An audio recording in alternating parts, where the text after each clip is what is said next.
Hello students, how are you guys? So myself Lohit Jindal and I welcome you all in our next session of InMo question of the day. So बच्चों इसके अंदर आज हम बड़ा अच्छा सा interesting सा क्वेश्चन देखने वाले हैं इनमो क्वेश्चन ऑफ द डे में. It is one of the question that has come in Russian olympiad, right? So question पढ़ते हैं, लेट्स सी क्या दिया हुआ है क्वेश्चन के अंदर. See, so it's a number theory question, interesting question है. क्वेश्चन में भी बोला हुआ इंटरेस्टिंग है, right? 10 digit number which is said to be interesting, right? देखो, so a 10 digit number is said to be interesting if its digits are all distinct. सारे digits distinct होने चाहिए. So 10 digit का number है और सारे digits distinct होने चाहिए, right? So first of all let's write down that number n. Let's say it is of the form a b c d e f g h i j. So these are the 10 digits, right? ये सब digits हैं, and since these are all distinct, so these are 0 1 2 3 up to 9, right? So ये सब के सब एक एक value 0 से लेके 9 तक सब वैल्यूज एक एक बार आती हैं. So which number is said to be interesting? 10 digit number interesting कौन सा है? Which is a multiple of 11,111, right? 5 times 1 basically, ये वाला जो नंबर है. So we have to find how many interesting integers, such interesting integers are there. So जैसा हमने बोला बच्चों, n को मानते हैं a b c d e f g h i j, तो 10 digit नंबर मान लिया. So since these are all 9 distinct digits, where there's a very interesting observation if you could make it. ठीक है ना, ध्यान से सोचो अभी, what is going to be the sum of the digits? So if I do congruent modulo n, 9 से divide करते हैं पूरे n को, can I say that n will be congruent to a plus b plus c plus d plus e plus f plus g plus h plus i plus j? That is right. Sum of the digits से ही check करते हैं ना, divisibility by 9. n will be congruent to this thing which is 0 plus 1 plus 2 plus 3 up to 9, right? Which is congruent to 45. ये sum तो 45 है ना, mod 9, right? ये देख रहे हैं हम. So n जो नंबर है, if I do modulo 9, congruent modulo 9, 9 से डिवाइड कर रहे हैं, so I have to check the sum. Sum of the digits is from 0 1 2 3 up to 9, which is 45. So यहां से बच्चों हम क्या बोल पाएंगे? Very interesting thing, that n is congruent to 0 mod 9, since 45 is a multiple of 9. तो इसका मतलब क्या हुआ? that the n should be such that हर बार, या फिर not literally, मतलब हर बार है ना, ऐसा कभी कभी नहीं होगा, हर बार होगा, because always these 10 digits are being used. तो नंबर्स का सम हमेशा 45 आएगा. So any number n like this, पहली बात तो वो 9 से डिविजिबल होगा. इंटरेस्टिंग नंबर्स की बात नहीं कर रहे हैं, जनरली कोई भी 10 डिजिट नंबर होगा जिसमें सारे डिजिट्स एक बार यूज हो रहे हैं, सारे डिजिट्स डिस्टिंक्ट हैं, that number will always be divisible by 9, right? उसमें कोई डाउट ही नहीं है. बट गाइज एक बात देखो, 11,111 and 9 are co-prime. What we can observe here is 9, GCD of 9 and 11,111 is basically 1, मतलब co-prime है दोनों, right? वो तो सीधे देख सकते हो, ये 5 है तो इन 1111 का सम 5 है, it's not divisible by 3, so 9 is 3 square. So दोनों में 3 का फैक्टर है ही नहीं, तो both are co-prime. If it is co-prime, so our question was कि वो जो नंबर है, it should be a multiple of 11,111, but वो 9 का भी मल्टीपल होना चाहिए. So now I can say that 9 into 11,111 must divide n, right? n को डिवाइड करने चाहिए ये number, which means their product 99,999 should divide n, right? तो जो अपना 10 डिजिट जो नंबर है, the number that is said to be interesting should be a multiple of 99,999, है ना? I hope यहाँ तक सबको क्लियर है, right? Now what we can do is, जो हमारा ये 10 डिजिट नंबर है ना, उसको क्या करते हैं, n को क्या लिखते हैं? Let's define this. First 5 digits as x, a b c d e को हम x बोल लेते हैं, let's assume, and y मानते हैं हम e के बाद f g h i j. Next 5 digits को हम f g h i j कर रहे हैं. क्यों कर रहे हैं अभी समझ में आएगा, because this is 5 digit number 99,999. So guys according to this x and y, if these are 5 digit numbers x and y, so n को क्या लिखूंगा अगर मैं लिखना होगा तो n will be written as 10 power 5 into x plus y, right? n तो वैसे ही बनेगा ना, फर्स्ट 5 डिजिट्स, उसके बाद 5 zeros है, plus F G H I J, so 10 power 5x plus y, right? Now guys इसको क्या करते हैं हम, 99,999 का मल्टीपल होना चाहिए, तो उससे डिवाइड कर देते हैं. So n will be congruent to 10 power 5x plus y, right?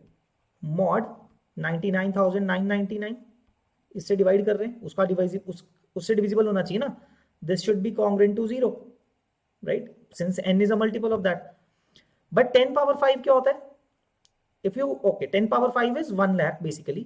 अगर आप उसको 99,999 से डिवाइड करते हो, so this will go on to tell us that n is congruent to x plus y, which should be congruent to 0, mod 99,999, है ना? That if n has to be a multiple of 99,999, then x plus y should also be a multiple of 99,999.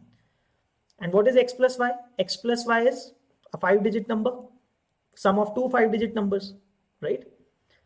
अब आते हैं बच्चों x plus y पे. So we have to now find such numbers n such that this x plus y should be a multiple of 99,999. But बच्चों बड़ी interesting सी बात है, x is a 5-digit number, y is a 5-digit number. इसकी अगर आप maximum values भी रख लो, let's assume, although हो नहीं सकता, if I assume x and y both are 99,999, 5 nines basically, so wouldn't I say that कि इन दोनों का जो sum है x plus y, that is obviously greater than 0, but should be lesser than 2 times 99,999.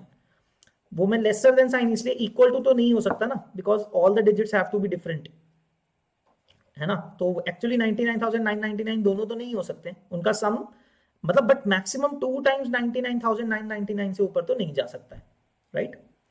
Now also हमने अभी ये भी prove किया that x plus Y should be equal to congruent to 0 modulo 99,999, मतलब 99,999 का मल्टीपल भी होना चाहिए x plus Y, and it should be between 0 and second multiple of 99,999.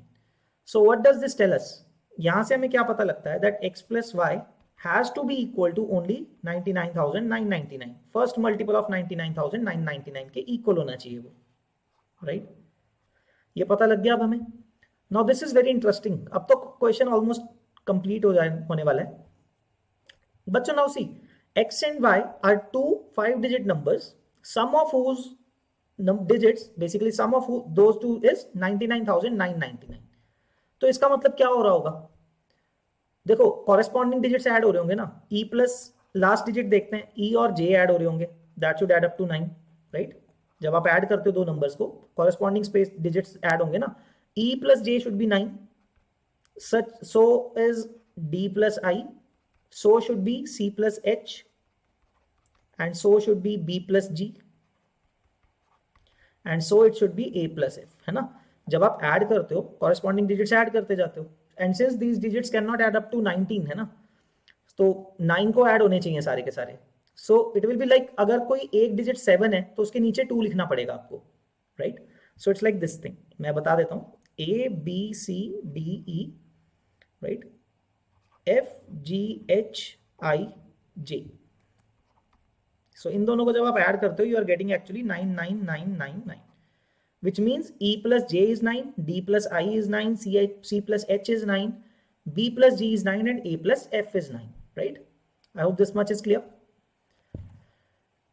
ठीक है, तो अब आगे क्या करेंगे बच्चों इस पे हम, मैं थोड़ा स्क्रॉल कर देता हूँ, bit of short on space. तो अब आगे क्या करें?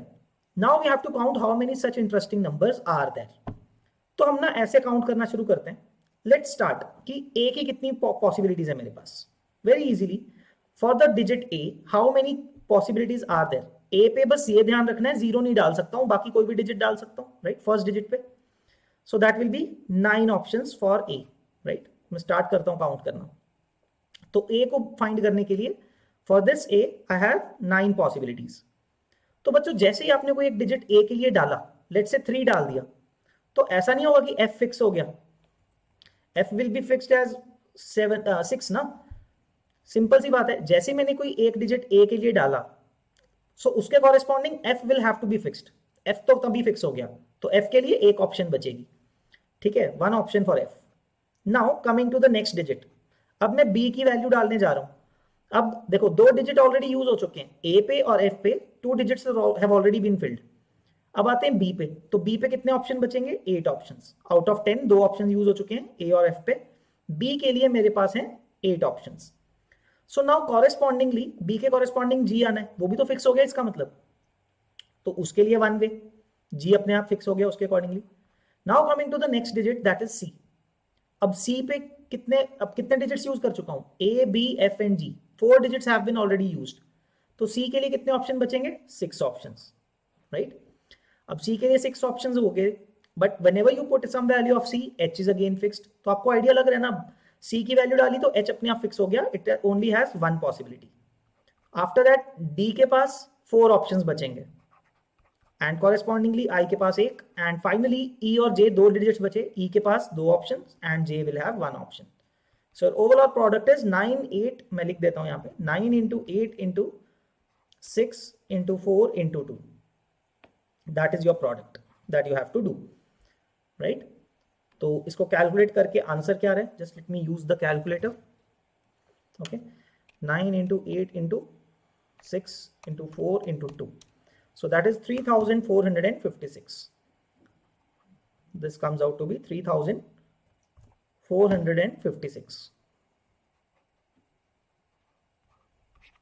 So that is your answer to this question. Total number of interesting integers there will be, that will be 3456. तो इतने 10 digit numbers होंगे which we will call them as interesting since they will be multiples of 11,111. So that will be the method. So it does depend on so much on the possibility कि ये check करना observation के ऊपर कि सारे digits different हैं, so it has to be a multiple of 9. Because अगर 99,000 की फॉर्म में आप नहीं लेके जाते नंबर को, 99,999 की फॉर्म में, it would might have posed a big problematic approach, right. Alright, so the answer is 3456. I hope this thing is clear, I hope you guys learn something new कि observation powers questions के अंदर काफी matter करती हैं। If you are able to observe some key points, आपका question का solving काफी बार बहुत ईजी हो जाता है, otherwise it might be a very difficult one two solve, right. Okay, thank you guys, so keep practicing, all the best for the exams and keep practicing, that is all I could say, ठीक है।